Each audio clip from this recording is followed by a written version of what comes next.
Madame, Monsieur, bonjour, bienvenue sur le plateau de l'invité de la matinale.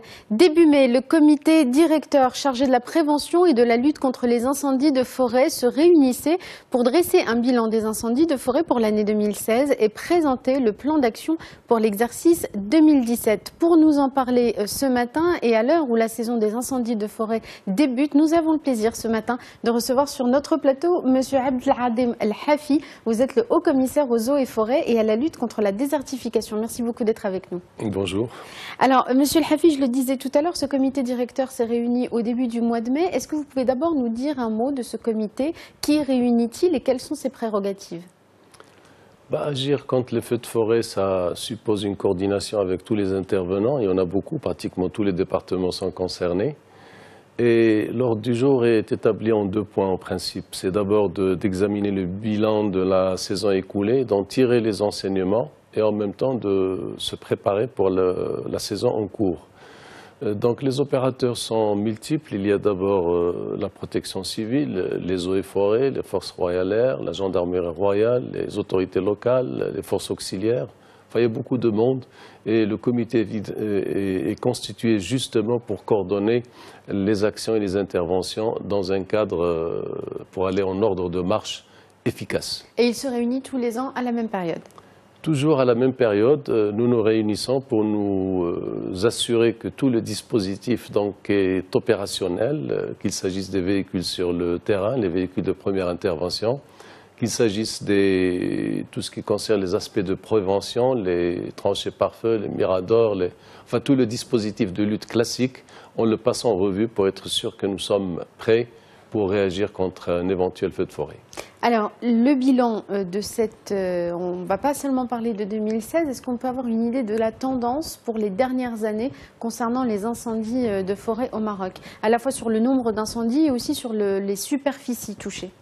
Sur les 10 dernières années, nous avons beaucoup progressé. Je pense que nous avons d'abord sur les indicateurs principaux, on peut dire que malgré l'augmentation du nombre de feux de forêt, la superficie parcourue par le feu est en diminution progressive et constante. Nous sommes actuellement pratiquement dans une fourchette donc de moins de 6 hectares par incendie, ce qui est donc, nous place en tête pratiquement des performances des pays méditerranéens, qu'il s'agisse du nord ou du sud.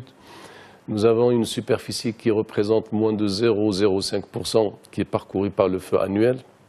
Là aussi, nous sommes en pole position. Et il y a également quelque chose de très important, c'est que dans les 6 hectares par incendie, nous avons 60% des espèces touchées sont des espèces secondaires, c'est-à-dire les nappes alphatières ou les strates herbacées, c'est-à-dire les essences nobles, les arbres forestiers à proprement parler ne sont pas touchés. Ne sont pas concernés.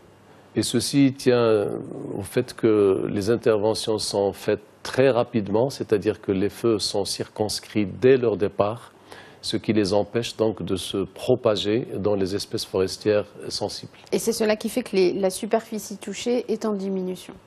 La superficie touchée est en diminution, et ceci grâce à des dispositifs d'abord de coordination, parce que c'est extrêmement important, grâce aussi à l'exercice et à l'expérience donc des uns et des autres, notamment tous ceux qui travaillent dans les interventions aériennes avec les Canadair, avec les C-130, avec les turbotrash, mais aussi grâce aussi à un système d'informatique qui nous permet actuellement, sur chaque kilomètre carré du territoire, de dire exactement quel est le niveau de risque 2 fois par jour pour essayer de dégager le procédurier qui nous permet d'assurer la meilleure lutte possible. Alors, vous prenez un peu d'avance parce que j'allais venir au dispositif mis en place, mais juste une dernière question, toujours sur ce bilan, la cause de ces incendies de forêt pour ce qui concerne le Maroc aujourd'hui. Oui.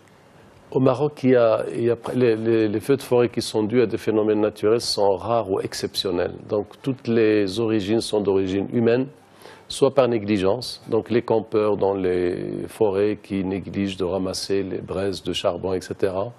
Ceux qui fabriquent du charbon de bois pendant cette période où il est strictement interdit de le faire entre le mois de juin et le mois de septembre. Certaines pratiques agricoles, le ramassage du miel, brûler les chaumes, etc. Tout ceci peut être le point de départ de feux de forêt. Et puis aussi, il y a l'aspect délictuel, c'est-à-dire quelques pyromanes. Quelques pyromanes,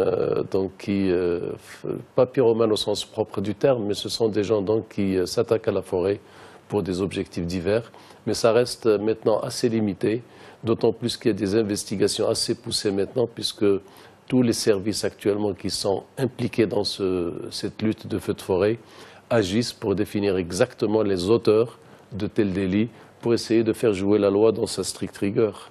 Et être dissuasif. Le dispositif que vous avez évoqué il y a un instant, sur quoi repose-t-il? Quels sont les piliers de ce dispositif qui font que le nombre d'incendies et la superficie sont réduits aujourd'hui au Maroc?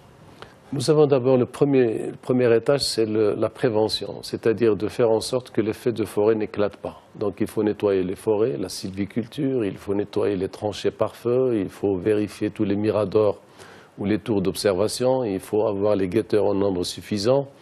Les points d'eau, c'est important parce qu'éteindre le feu, ça suppose qu'on a de l'eau partout. Donc tout ceci, c'est dans le cadre de la prévention et évidemment avec la sensibilisation. C'est important, c'est à travers les spots publicitaires, avec toutes les... Une campagne de sensibilisation auprès du grand public. Absolument.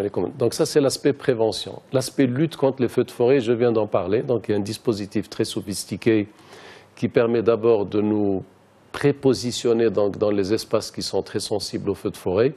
D'être informé. D'avoir toutes les informations nécessaires pour essayer de mettre le dispositif et qui sera proportionné au niveau de risque. Parce qu'il y en a 4. 1, 2, 3, 4. Donc le niveau de risque nous permet de mettre le procédurier le plus approprié. Et il y a aussi le Centre national de lutte contre les risques climatiques pour les forêts et qui joue un rôle central puisque c'est là que pratiquement toutes les données sont collectées et qu'il y a une réactivité en temps réel. Et il y a également un suivi de toutes les opérations de lutte contre le feu de forêt à travers ce centre et qui permet de rectifier, corriger ou parfois modifier les procédures d'approche selon la spécificité de chaque feu.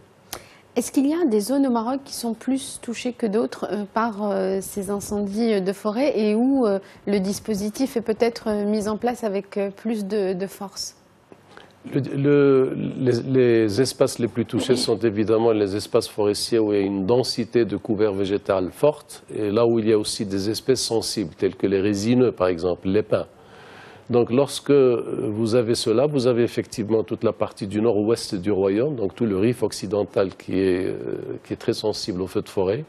Il y a aussi certaines zones dans le Moyen Atlas ou alors dans les Beni Znassen, donc dans la partie nord-est du pays et pour lequel nous avons donc un dispositif qui obéit aux mêmes règles, c'est-à-dire ce sont les risques d'incendie qui sont évalués 2 fois par jour et qui nous permettent de mettre un dispositif en nombre suffisant, à la fois par rapport à la flotte terrestre, c'est-à-dire les véhicules de première intervention, mais également en termes de lutte aérienne, principalement les Canadair qui ont une efficacité absolument remarquable dans la lutte des feux de forêt. Merci beaucoup, Monsieur Abdelhadem El Hafi, d'avoir été avec nous ce matin. Je rappelle que vous êtes le haut-commissaire aux eaux et forêts et à la lutte contre la désertification. Merci encore de nous avoir rejoints ce matin. Merci pour l'invitation. Merci à vous tous et à vous toutes de nous avoir suivis. Restez sur Médien TV. Dans un instant, la suite des programmes. Je vous souhaite une excellente journée à toutes et à tous.